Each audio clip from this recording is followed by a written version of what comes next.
ಎಲ್ಲರಿಗೂ ನಮಸ್ಕಾರಗಳನ್ನು ಹೇಳ್ತಾ ಇವತ್ತು ನಾನು ತೆಲಂಗಾಣದ ಒಬ್ಬ ಫೇಮಸ್ ಯೂಟ್ಯೂಬರ್ ವೈಷ್ಣವಿಯವರ ಸ್ಟೋರಿಯನ್ನು ಹೇಳೋಕ್ಕೆ ಇಷ್ಟಪಡ್ತಾ ಇದ್ದೀನಿ. ವೈಷ್ಣವಿಯವರು ತಮ್ಮ 18ನೇ ವಯಸ್ಸಿನಲ್ಲಿ ಯೂಟ್ಯೂಬಲ್ಲಿ ಫೇಮಸ್ ಆಗಿರ್ತಾರೆ. ಅದಲ್ಲದೆ ರೀಲ್ಸ್ಗಳನ್ನು ಇವ್ರು ಮಾಡ್ತಾ ಇರ್ತಾರೆ. ರೀಲ್ಸ್ಗಳು ತುಂಬ ಫೇಮಸ್ ಆಗಿರುತ್ತೆ. ಈ ಯೂಟ್ಯೂಬಲ್ಲಿರೋ ವೀಡಿಯೋಸ್ಗಳು ಮತ್ತು ರೀಲ್ಸ್ಗಳನ್ನು ನೋಡಿಬಿಟ್ಟು ಈ ವೈಷ್ಣವಿಯವರ ಗಂಡ ಏನು ಮಾಡ್ತಾರೆ, ಇಂಪ್ರೆಸ್ ಆಗ್ತಾರೆ. ವೈಷ್ಣವಿಗೆ ಪ್ರಪೋಸ್ ಮಾಡ್ತಾರೆ. ವೈಷ್ಣವಿ ಏನು ಮಾಡ್ತಾರೆ, ಇವರ ಗಂಡ ವೈಷ್ಣವಿಯವರ ಗಂಡ ಹರೀಶ್ ಬಾಬು ಅವರ ಪ್ರಪೋಸಲ್ನ ಮೊದಲಿಗೆ ಅವರು ಒಪ್ಕೊಂಡ್ರಲ್ಲ. ನಂತರ ಇವರು ಹರೀಶ್ ಬಾಬು ಅವರು ಏನು ಮಾಡ್ತಾರೆ, ನಾನು ವಿಷ ತೊಗೋತೀನಿ ಹಾಗೆ ಹೀಗೆ ಅಂದ್ಬಿಟ್ಟು ಇವ್ರಿಗೆ ಹೇಳ್ತಾರೆ. ಅದಾಗಿಯೂ ಹರೀಶ್ ಬಾಬು ಅವರು ವಿಷನ ತಗೊಂಡು ಆಸ್ಪತ್ರೆಯಲ್ಲಿ ಅಡ್ಮಿಟ್ ಆಗಿರ್ತಾರೆ. ವೈಷ್ಣವಿಯವರಿಗೆ ಅವಾಗ ಏನು ಅನಿಸುತ್ತೆ, ನನಗೋಸ್ಕರ ಜೀವ ಕೊಡೋಕ್ಕೆ ರೆಡಿ ಆದವನು ನನ್ನ ಚೆನ್ನಾಗಿ ನೋಡ್ಕೊತಾನೆ ಅಂದ್ಬಿಟ್ಟು ಒಂದು ಆಲೋಚನೆ ತಲೆಯಲ್ಲಿ ಹುಟ್ಟುತ್ತೆ. ಅದಾದಮೇಲೆ ವೈಷ್ಣವಿ ಇವರ ಪ್ರಪೋಸಲ್ನ ಒಪ್ಕೊತಾರೆ. ವೈಷ್ಣವಿಯವರ ಮನೆಯಲ್ಲಿ ಮತ್ತು ಹರೀಶ್ ಬಾಬು ಅವರ ಮನೆಯಲ್ಲಿ ಇವರಿಬ್ಬರ ಪ್ರೀತಿ ಒಪ್ಪಿಗೆ ಇರಲ್ಲ. ಹಾಗಾಗ್ಬಿಟ್ಟು ಹರೀಶ್ ಬಾಬು ಏನು ಮಾಡ್ತಾರೆ, ಈ ವೈಷ್ಣವಿಯವರ ತಲೆ ಕೆಡಿಸ್ತಾರೆ. ಬೇಡ, ನಾವಿಬ್ಬರು ಓಡೋಗ್ಬಿಟ್ಟು ಮದುವೆ ಆಗೋಣ ಅಂದ್ಬಿಟ್ಟು ತಲೆ ಕೆಡಿಸ್ತಾರೆ.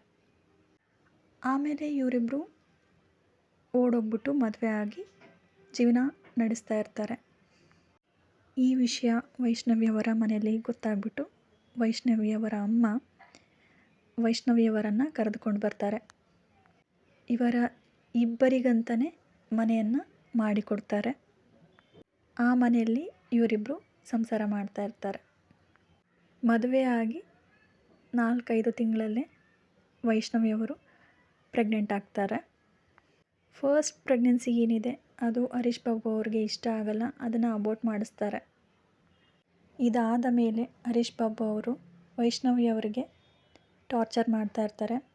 ನನಗೆ ಸ್ವಂತ ಮನೆ ಬೇಕು ಇರೋಕ್ಕೆ ಅಂದ್ಬಿಟ್ಟು. ಆವಾಗ ಏನು ಮಾಡ್ತಾರೆ, ವೈಷ್ಣವಿಯವರ ಅಮ್ಮ 5 ಲಕ್ಷಗಳನ್ನ ಕೊಟ್ಬಿಟ್ಟು ಇವರಿಗೆ ಒಂದು ಮನೆಯನ್ನು ಕೊಡಿಸ್ತಾರೆ.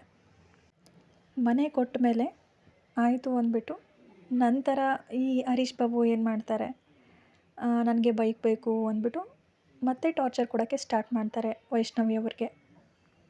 ಸರಿ ಅಂದ್ಬಿಟ್ಟು ವೈಷ್ಣವಿಯವರು ಈ ಹರೀಶ್ ಬಾಬು ಅವ್ರಿಗೆ ಬೈಕನ್ನು ಕೊಡಿಸ್ತಾರೆ. ಮತ್ತು ಸಣ್ಣ ಸಣ್ಣ ವಿಚಾರಕ್ಕೂ ಇವರು ಜಗಳಗಳನ್ನು ಮಾಡ್ಕೊತಾ ಇರ್ತಾರೆ. ಮತ್ತು ವೈಷ್ಣವಿಯವರು ಪ್ರೆಗ್ನೆನ್ಸಿ ಆಗ್ತಾರೆ, ಗರ್ಭಿಣಿ ಆಗ್ತಾರೆ. ವೈಷ್ಣವಿಯವರು ಗರ್ಭಿಣಿ ಆದ ಮೇಲೆ ಅವರಿಗೆ ವಾಮಿಟಿಂಗ್ ಎಲ್ಲ ಜಾಸ್ತಿ ಆಗ್ತಾ ಇರುತ್ತೆ, ವಾಂತಿ ಜಾಸ್ತಿ ಆಗ್ತಾ ಇರುತ್ತೆ. ಈ ಹರೀಶ್ ಬಾಬು ಅವರು ಇವರನ್ನ ಸರಿಯಾಗಿ ನೋಡ್ಕೊತಾ ಇರಲ್ಲ, ಜಾಸ್ತಿ ಫೋನಲ್ಲಿ ಮಾತಾಡ್ತಾ ಇರ್ತಾರೆ. ಇದನ್ನು ಈ ವೈಷ್ಣವಿಯವರು ಅಬ್ಸರ್ವ್ ಮಾಡ್ತಾ ಇರ್ತಾರೆ.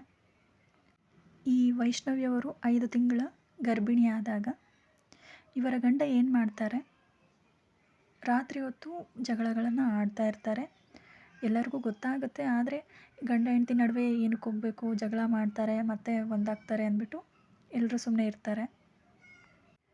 ಒಂದು ದಿನ ಏನಾಗುತ್ತೆ, ಈ ಹರೀಶ್ ಬಾಬು ಬೆಳಗ್ಗೆ ಸರಿಸುಮಾರು 6 ಗಂಟೆಗೆ ಬೇಗ ಎದ್ದೋಗ್ಬಿಟ್ಟು ಬ್ರಷ್ ಮಾಡಿ ಬಟ್ಟೆ ಚೇಂಜ್ ಮಾಡಿಕೊಂಡು ಬೈಕ್ ತೊಗೊಂಡು ತುಂಬ ಸ್ಪೀಡಾಗಿ ಹೊರಟೋಗ್ತಾನೆ. ಅದನ್ನು ಅಬ್ಸರ್ವ್ ಮಾಡಿದ ಎಲ್ಲರೂ ಏನು ಅಂದ್ಕೊತಾರೆ, ಏನೋ ಕೆಲಸ ಇರ್ಬೋದು, ಅದಕ್ಕೆ ಹೋಗ್ತಾ ಇರ್ಬೋದು ಅಂತ ಅಂದ್ಕೊತಾರೆ. ವೈಷ್ಣವಿಯವರ ಅಮ್ಮ, ವೈಷ್ಣವಿ ಪ್ರೆಗ್ನೆಂಟ್ ಇದ್ದಾಳೆ, ವಾಮಿಟ್ ಎಲ್ಲ ಜಾಸ್ತಿ ಆಗ್ತಾ ಇರುತ್ತೆ, ರೆಸ್ಟ್ ಮಾಡ್ತಾ ಇರ್ತಾಳೆ ಅಂದ್ಕೊಂಡು ಸುಮ್ಮನೆ ಇರ್ತಾರೆ. ವೈಷ್ಣವಿಯವರು ಬೆಳಗ್ಗೆ 9 ಗಂಟೆ 9:15 ಆದ್ರೂ ಎದ್ದಿರಲ್ಲ. ಇದನ್ನು ನೋಡಿದ ಅವರಮ್ಮ, ಯಾಕೋ ನನ್ನ ಮಗಳು ಇನ್ನೂ ಎದ್ದು ಬಂದಿಲ್ಲ ಅಲ್ಲ ಅಂದ್ಬಿಟ್ಟು ನೋಡೋಕ್ಕಂತ ಹೋಗ್ತಾರೆ. ಆವಾಗ ವೈಷ್ಣವಿಯವರು ರಕ್ತದ ಮಡುವಿನಲ್ಲಿ ಬಿದ್ದಿರ್ತಾರೆ. ಇದನ್ನೆಲ್ಲ ನೋಡಿಬಿಟ್ಟು ವೈಷ್ಣವಿಯವರ ಅಮ್ಮ ಕೂಗಾಡೋಕ್ಕೆ ಸ್ಟಾರ್ಟ್ ಮಾಡ್ತಾರೆ. ಎಲ್ಲರನ್ನೂ ಕರೀತಾರೆ, ಮಗಳನ್ನು ಎದ್ದೇಳಿಸ್ತಾರೆ. ಮಗಳ ಜೀವ ಹಾರಿ ಹೋಗಿರುತ್ತೆ. ವೈಷ್ಣವಿಯ ಗಂಡ ವೈಷ್ಣವಿಯನ್ನು ಚುಚ್ಚಿ ಕೊಂದಿರ್ತಾರೆ. ಹೊಟ್ಟೆಯಲ್ಲಿ 5 ತಿಂಗಳ ಮಗುವನ್ನು ಇಟ್ಟುಕೊಂಡು ವೈಷ್ಣವಿಯವರು ಪ್ರಾಣವನ್ನು ಬಿಟ್ಟಿರ್ತಾರೆ. ವೈಷ್ಣವಿಯವರಿಗೆ ನ್ಯಾಯ ಸಿಗಲಿ ಅಂತ ಕೇಳ್ತಾ ಇಲ್ಲಿಗೆ ಈ ಸ್ಟೋರಿಯನ್ನು ಮುಕ್ತಾಯ ಮಾಡ್ತಾ ಇದ್ದೀನಿ. ಈ ಸ್ಟೋರಿ ನಿಮಗೆ ಇಷ್ಟ ಆಗಿದ್ದರೆ ಲೈಕ್ ಕೊಡೋದನ್ನು ಮರಿಬೇಡಿ. ಹಾಗೆಯೇ ಸಬ್ಸ್ಕ್ರೈಬ್ ಮಾಡ್ಕೊಳ್ಳಿ ನನ್ನ ಚಾನಲ್ಗೆ. ನೀವು ಕೊಡುವಂತಹ ಒಂದು ಲೈಕು ನನ್ನ ಚಾನಲ್ಗೆ ತುಂಬಾ ಮುಖ್ಯ ಆಗಿರುತ್ತೆ. ದಯವಿಟ್ಟು ಎಲ್ಲರೂ ಲೈಕ್ ಮಾಡಿ, ಹಾಗೆಯೇ ಶೇರ್ ಮಾಡಿ, ಸಬ್ಸ್ಕ್ರೈಬ್ ಮಾಡಿ ನನ್ನ ಚಾನಲ್ಗೆ. Thank you for watching my channel.